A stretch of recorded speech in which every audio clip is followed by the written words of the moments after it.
ahead and get started? Yes. Yes.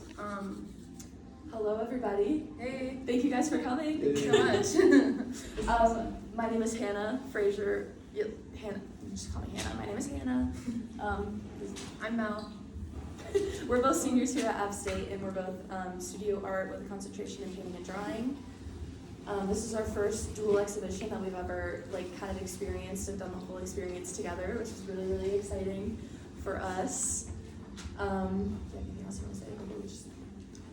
We're gonna Hannah's gonna talk about her work, and then I'm gonna talk about mine, and then we're gonna kind of talk about it together. So that's the flow of everything. Yes. But And how we made everything come to be. Yeah, how it all happened. Yes. Okay. We were all in the room where it happened. Right. Thank you for laughing. Okay. So I kind of want to get into a little bit about the concepts behind my work. So my pieces are these two on the right over on this wall, and then this one over here on the left as well. Feel free to turn around, get a look at it, whatever you guys want to do. I'm a psych minor, to get to know me a little bit, and one of the things that I study in psychology is Piaget's theories and all these different things. I don't know why I said Piaget. I was talking about him today in a psych class. But Erik Erikson is someone who believes that you have these different stages of life, that once you accomplish something, you graduate to the next stage practically, and you're fighting yourself until you can graduate to the next stage. So one of the stages that I'm in right now, it's called the intimacy versus isolation stage, where you're battling with your sense of connection with other people, or loneliness and isolation pretty much. So this kind of threw me into my concept whenever I was thinking about how I wanted to perpetuate my work. I came up with the idea of intimacy and isolation, intimacy and connection. And in this way, I'm thinking about how these small moments of connection that I see in my everyday life. And so in my first piece, First Times, this is the first one that I created, and this one, it's a little bit sad. I'm not gonna cry, but feel free to get chills, So I have been cheering my whole entire life. Since I've been 12, I've been in the same cheer gym, and it became a very close community. And so even though I'm not in that community anymore, I'm still connected with those people. And I was scrolling on Instagram one day, and there was a girl at the cheer gym who was 18, and she got in a car accident and did not make it. She was on her way to school and just pulled out of her driveway, and a car came in. And it wasn't very good, and it was obviously very sad. And people were really she had such a beautiful impact on the people around her, and people were fighting so hard to keep her memory alive. And I thought that was so beautiful, and I got a little bit looking internally, and I was do I have that effect on people? Would people think of me that way? Not to be all mortality or whatever, but if I were to die tomorrow, what would people think of me? Would people fight for me the same way? And so I started thinking about that, and visually speaking, I really like the artist Frazier, as we probably have all heard of him, I believe, in this room. And he has this really cool song called First Times, which is the namesake of the piece. And in it, he talks about how a flower is fighting to keep off the absence of itself, he says, which is just really beautiful. And so I thought of this concept of how you press a flower to remember it, and how, if you find a flower with a book in it, you think of the person who pressed it. And so this act of keeping your memory alive as the flower and as the person. And so that's how that piece came to be, and I have a very strong connection in my heart with it. The next one that I made was Shared, which is this piece over here. So in the summer of 2024, I did a study abroad in Florence, Italy, and I didn't think it was scary whenever I was booking it and whatever, and I was really excited, and I was wow, world traveler. And then I got to the airport, and I was pardon my French, holy shit, what am I doing? I'm going to a different country, I don't speak that language, I don't know these people, what am I doing? And so I get there, and I'm freaking out internally, because I'm an extrovert, I'm not scared to talk to people, but I was freaking out. And I immediately I'm trying to connect with people, but I feel isolated. And then I get there and I meet my roommates, and suddenly everything calms down. And I'm wow, even if I don't make friends, these people have to be my friend because I'm living with them. And so, I became really good friends with them no matter what, and it was a really good experience. But we took this trip together for me and one of my roommates' birthdays landed in the same week. And so we went on a trip together, and like one of my favorite memories was this meal that we cooked together where we cooked this pasta and then we just ate it outside. And I thought about how we bring each other together and how we share these experiences with each other. And this like performance that we put on so we can stay connected with each other. Because it's hard to just sit in a room face to face and talk to somebody, but if you're sharing a meal with them, it becomes a much more comforting experience. And so that's something that I really wanted to capture in this piece and like the main motivating drivers behind it. My next piece, Bread as Connection, the big one right behind you guys, again with the study abroad, it was just really impactful in my life, so I'm sorry I'm talking about it so much. But towards the end of it, me and my friend decided we were gonna hop around Europe and go from like hostel to hostel and really get the full backpacking experience, you know? And it was the end of my trip, I was broke as dirt, and so we found a hostel in Munich, Germany where you could stay in a tent for 18 euros, and it was like 200 people, all in the same tent. Obviously that's like a big exercise in trust when you're in a country you don't know any of these people. And it was rainy, and it was like 40 degrees in the middle of July. Very awful, and I was not having a good time. And my friend, we were there, and I was like, I just want to go to bed. And she was like, we're not going to bed. And she took a deck of cards out of my stuff, and she brought it like out into the communal space with everybody. And I was like, what are you doing? You're crazy. And people started like coming up and like, can I join you? Like, can we play? And I was like, wait, oh my gosh, you're a genius. Wait, this is so cool. And I started meeting all these different people that are from Australia and from the Netherlands and from Spain. And like, I got to learn so much about these people whenever I didn't know anything about them before. And I think that's really interesting that we were in the same place at the same time.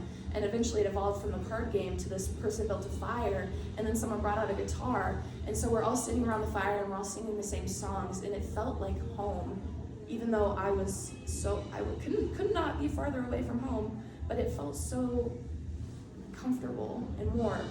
And that's like a feeling that I really like resonate with, and I hope that you guys can like feel that as well. But that next morning, whenever it was time to leave, they had these, they served breakfast for us, and one of the breakfasts was these rolls. And so I got this photo because my friend that I was traveling with got these rolls, and we like shared them with everybody. And I think it brought me to the concept of like breaking bread and how you share, and it creates peace with people and how you connect with people. And I was thinking about this, and I was like, do I want like this bread? Like, there's so many different types of bread, like there's white bread and there's croissants and baguettes and like tortillas could be bread, but I really just wanted to connect it with this memory because I'm like getting choked up talking about it, as you guys can tell probably. But all of these ideas for this piece came from my personal connections in my life, and I took all the reference photos myself, and so I'm obviously very personally connected to it. And I wanted it to feel, I wanted everyone to connect with it as it's a space that, like sorry, I'm suddenly stumbling. But like we all can feel the connection whenever you share a meal with someone and how you immediately ease into that. And I wanted to kind of bring that into this gallery space and how connection is necessary for everybody. Even if you're like, you want to be a hermit, like you're going to connect with like the snail that crawls across the, whatever. You need connection, and so I think it's really important to kind of highlight this and bring it to life. As for my like new direction for my work outside of what I've created, as I'm going into like graduating and going into the art world as an artist, hopefully, I really, instead of moving from like these small moments of connection, I'm kind of thinking about how instead of like, the bread that's on the table, what about the building that everybody is in? And like the spaces that we are inhabiting and creating to make our lives easier and better and more fun and lit and like good vibes, you know what I'm saying? So I want to continue big. This is the biggest painting I've ever worked on in my life. It's really large, and I want to do it again because I think stepping up close to it, you're really able to be like enveloped in the environment. And so creating that environment is something that I'm definitely pushing towards as I continue my work. I'm gonna open the stage open for Mel now. Okay.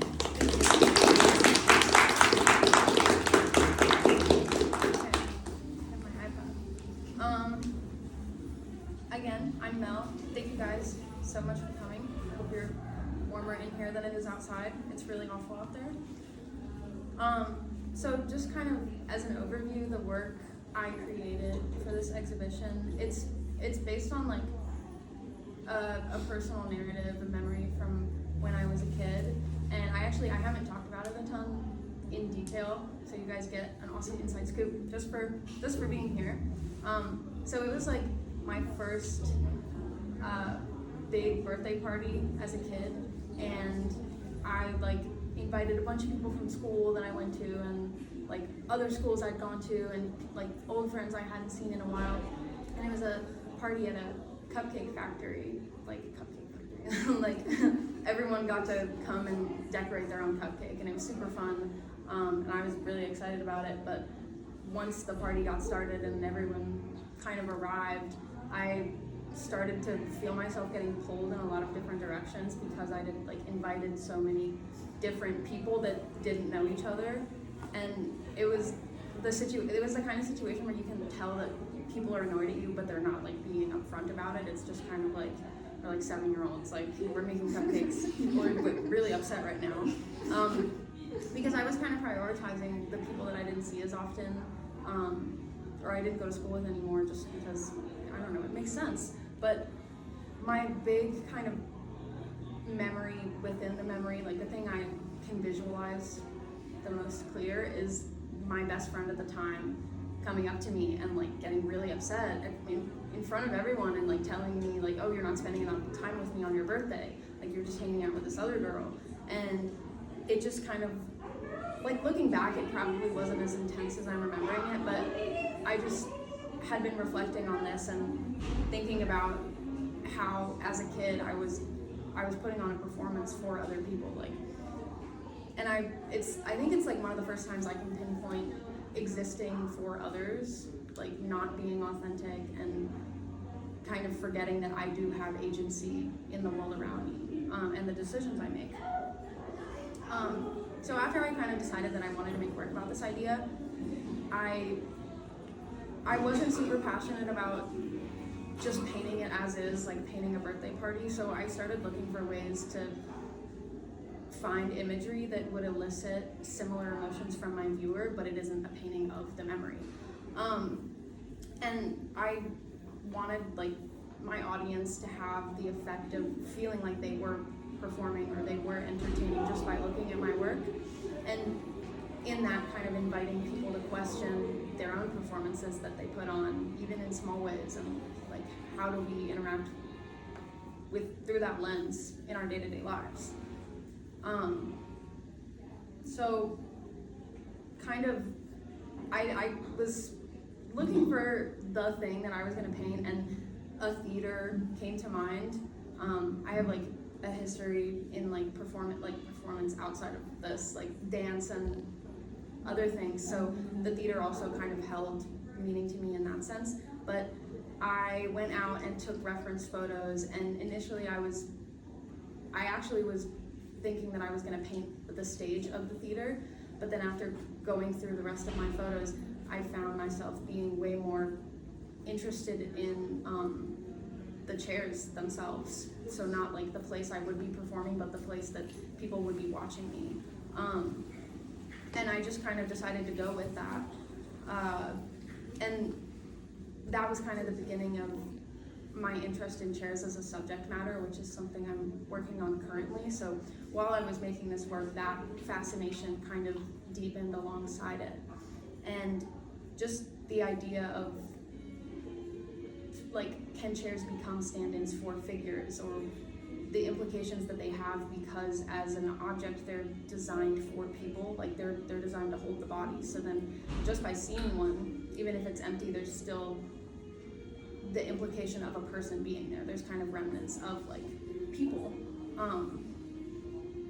And then just kind of shifting gears about my physical process. These are oil paint. I love oil paint. It kind of, within this body of work, it was really the medium I wanted to use because it has a lot of freedom in terms of how translucent you can be with it, and the layers, and it all kind of blends together really well when you're working in washes and layers. And I also enjoy how you have more agency and like leaving your underpainting showing through, which is something that is like one of my favorite things about the pieces, and it was my first time kind of experimenting with that, and it was very successful. So it just like, anyways, I digress. But like, my whole process in deciding some of the formal elements it isn't super like concentrated. It's more just what feels right. So when I was deciding the like color palette for these, I pretty much just like took my photos and put them into like Lightroom and went through and played with like, I think it's called like the color grading or something, and then I landed on this kind of pink vibe, and it just clicked, and there wasn't much thinking behind it, but I decided to just go with that. And starting with this and moving forward in my work, I kind of have stuck with using like unnatural colors or vibrant colors to describe spaces, because I feel like instantly it like kind of detaches whatever I'm painting from reality, and then makes it much more interpretable. Like I feel like people are less stuck on the fact that like, oh, it's a movie theater, because it's not like, I hope there's a pink movie theater out there, but I haven't seen one. So it's like, it's already kind of like getting into distorting reality. And the scale of the pieces in this situation is definitely connected to the concept. I think that I wanted to paint big, and I wanted to paint these chairs big because they're kind of like, they're almost life-size. I couldn't get a bigger canvas than this.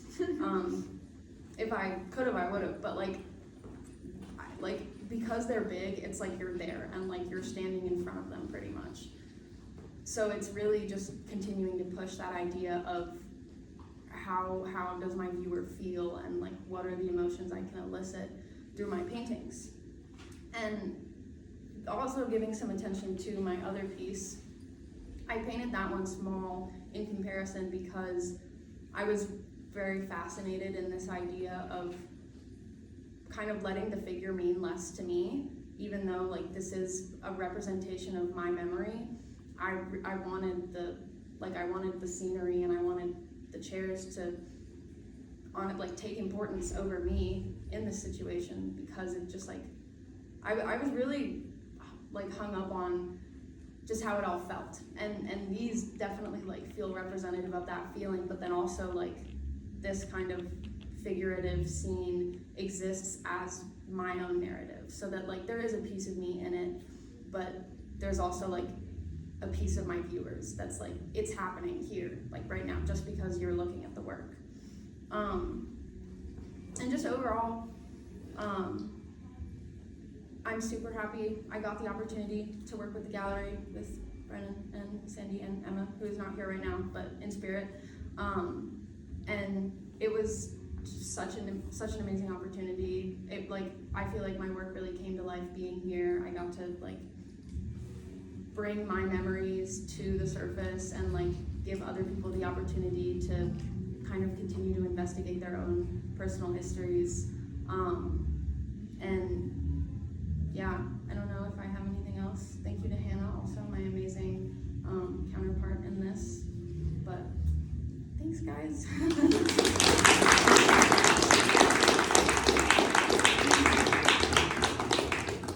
So we wanted to talk about like how our work interacts with each other in this space, and also discuss the interactive element behind us and kind of the idea behind that.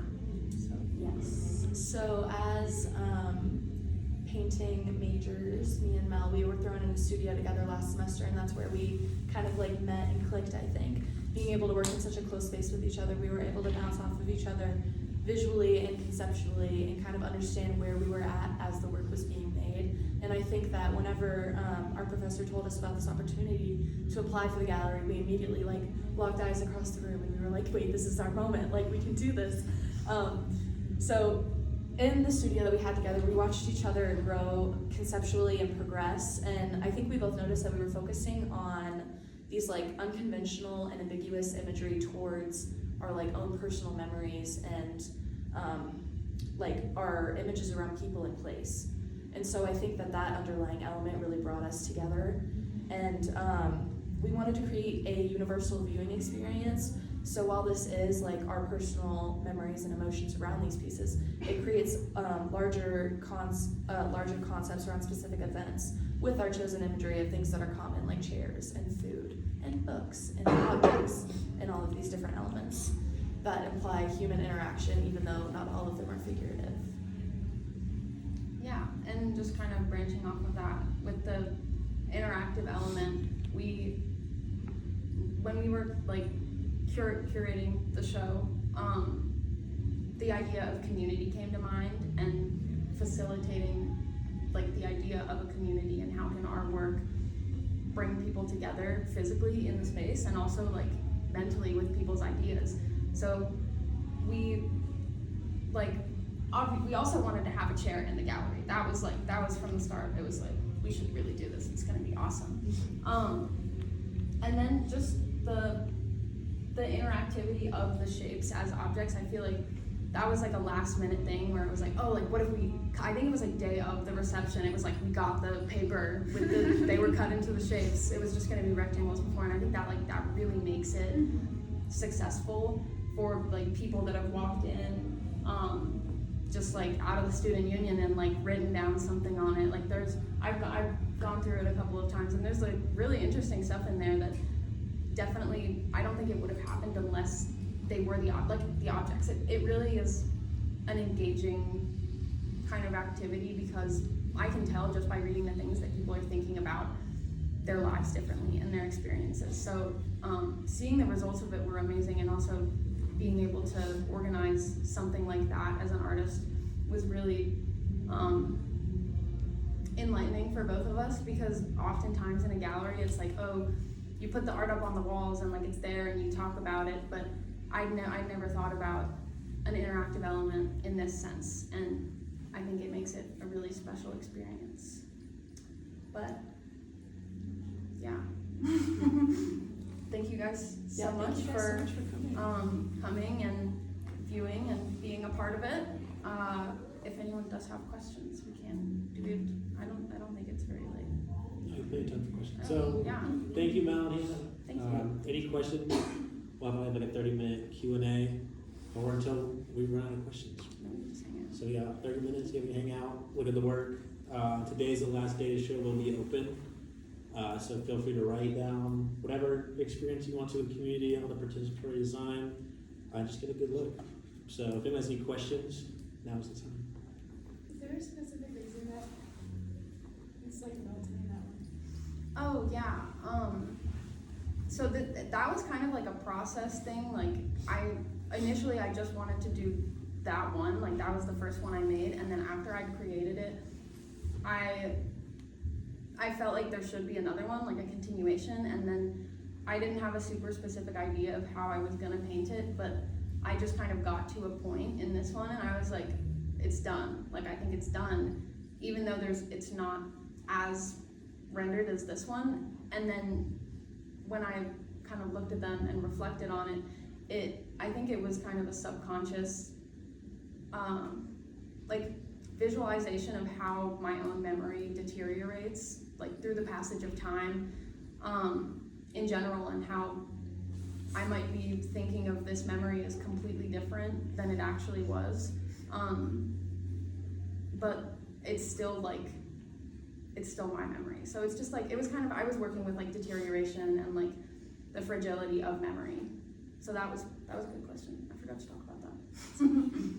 I was gonna ask the same thing. It kind of makes me think about like stage fright in a way. I have a really hard time talking in front of people and like presenting, and then when I get up there, it feels like the first painting on the right, and then once I like start speaking to people, it feels like the second, and like I actually really enjoy it. So I think that's effective in what you're trying to communicate with like performance as well, and like just the different perceptions of that. I love the like contrast between the red one and the chairs. I think they're like a yin and yang. I think you two work well in this exhibit for having the same idea presented in two different contexts, because all the chairs is like, it's overwhelming. It's like this giant feeling of like emptiness, and it's insinuating there should be community in these stadium chairs. There's no one there. And then the bread, it's like colorful, it's way more stark and vibrant. It feels like so alive, but it's not anything that's necessarily human. Like bread isn't meant for people only. You know, and I think the way these two kind of balance off each other in scale and color and like attacking the same concept in a different way really balances the show nicely. And that like through all the works too, like even the smaller works, the way they reflect off of each other is very nice in valuing community and representing that in different ways. So the theme is vessels. Did you guys collaborate when creating your works, or like did you have your works and then like all apply together? Like did you guys collaborate throughout the process of making them with the theme in mind? No, we did not. As we said, one of our assignments last semester was to create a body of work. And like throughout our time at App, we're kind of like developing our skills, and we don't really like think about how our work is all going to cohesively come together. But with that assignment, we were really challenged to try and create something that would come together. And so I think working in our own personal ways, in the end, when we had these like similar ideas and stuff, we were able to piece it together really nicely whenever we found out the opportunity for this exhibition. Let's see. I have like a personal observation and then a question. I'll go with the question first. Do you remember where you took those? Because to me they look like Thomas Wolfe Auditorium or something like that. They don't look like movie theater seats. They look like a proper theater where you would see live music or a play or something. They were at App Theater, so kind of like Oh, movie cool. theater, live music, like, but yeah, you got it on the nose there. It's Like not just Schaefer like, Center seats? Or no, I like the Appalachian. Oh, the Appalachian Yeah, movie theater. yeah. It's Those not are like Super a Bowl regal. seats, yeah. The other one is that when you first showed me, you know, the beginnings of the works, it transported me to like, I mean, I've seen a lot of concerts at a lot of theaters all around the world, and those are exciting for me. I don't see emptiness there because of my personal history. I'm like excited because if I see that many empty seats, that means that I probably have good seats and I got to the concert early. And I get to like relax, and I get to people watch as people are coming in, and and then I also spent some time as a stage manager and technical lighting director and got to participate. And also that was my view from the stage during like final dress rehearsals and opening nights, and that is also terrifying.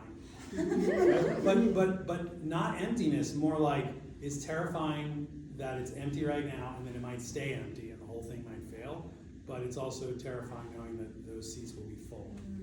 So I expect that other people might have that too. Yeah. I like the deconstructed. When you first showed me these, I wasn't sure if this was like maybe just different lighting in the same setting, or if it was older, like an abandoned theater and moss and mold growing in it. So I like it. I know who in our family I would like to buy those to. Oh. If you ever sell them. We'll talk about that later. Do you think you can see yourself working like sculpturing the chairs, like going further with that idea? I mean, like making chairs that aren't like usable or like sittable. So you talked a lot about how they're supposed to be vessels for like people to sit in, but like subverting that idea and making like inhospitable chairs to make a comment.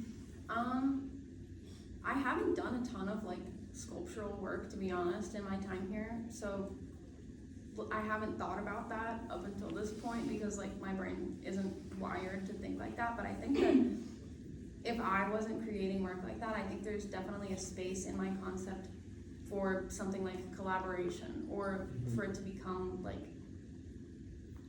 a union of, I don't know, someone else. If someone comes into my life and it's like, it makes sense, I think that would be amazing. But I don't think that I have a knack for like sculpture, to be honest, so it probably wouldn't be a worthwhile endeavor for me, but like it could be. I like that.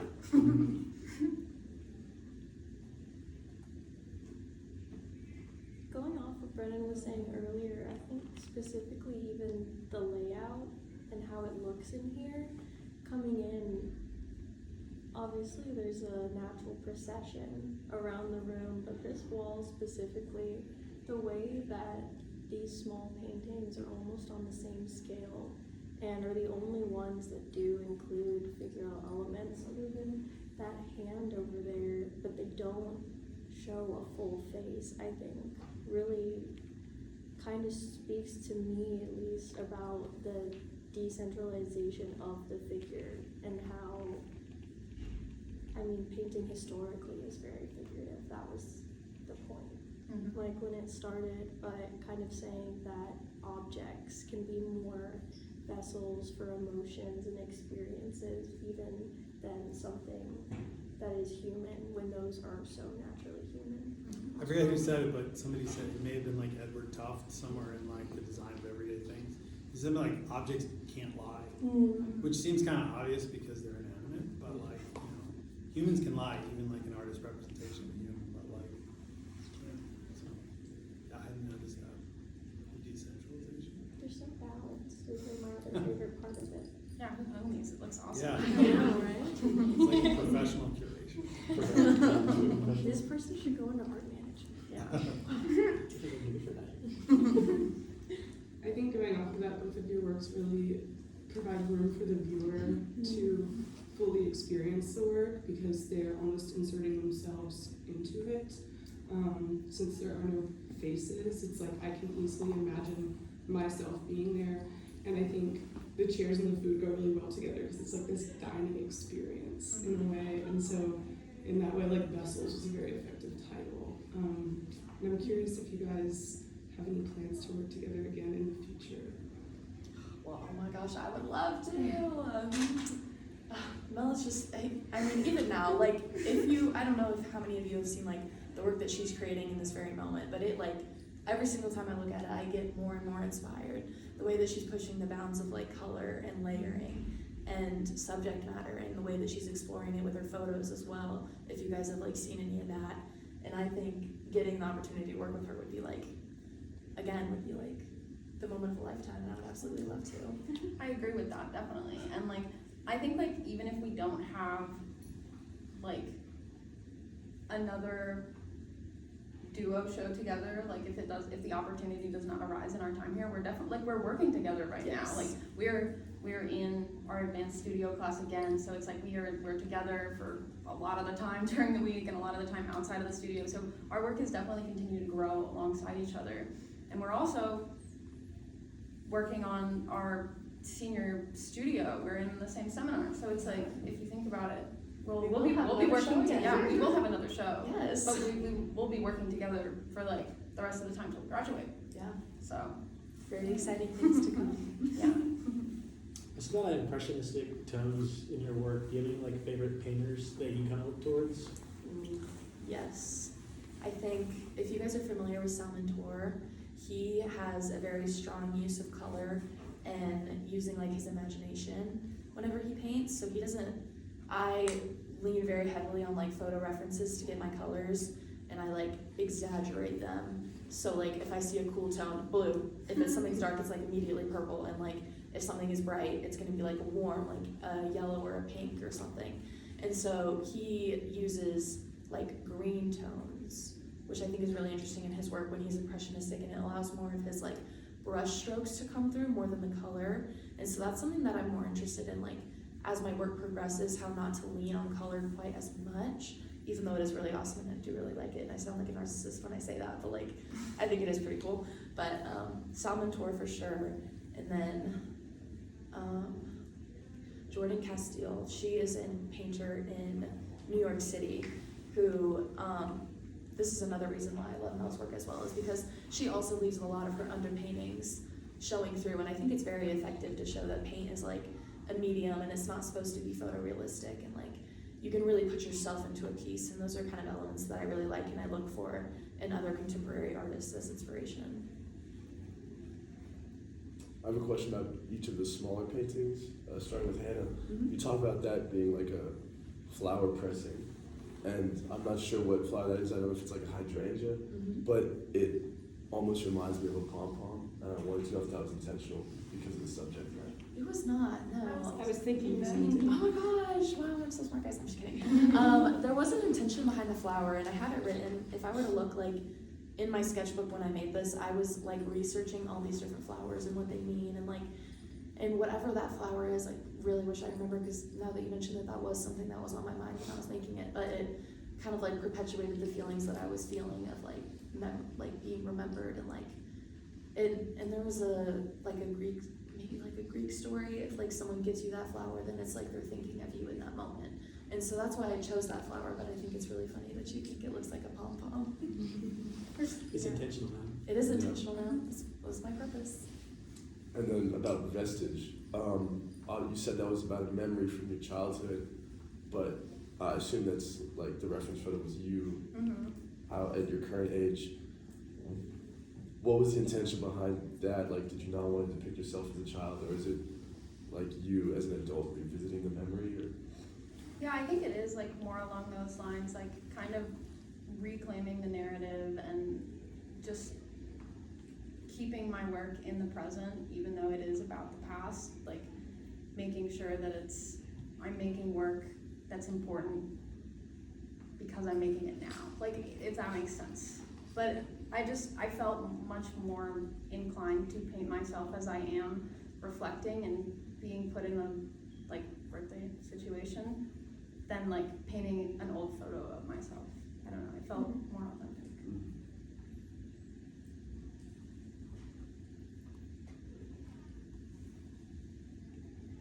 Any more questions? It's okay.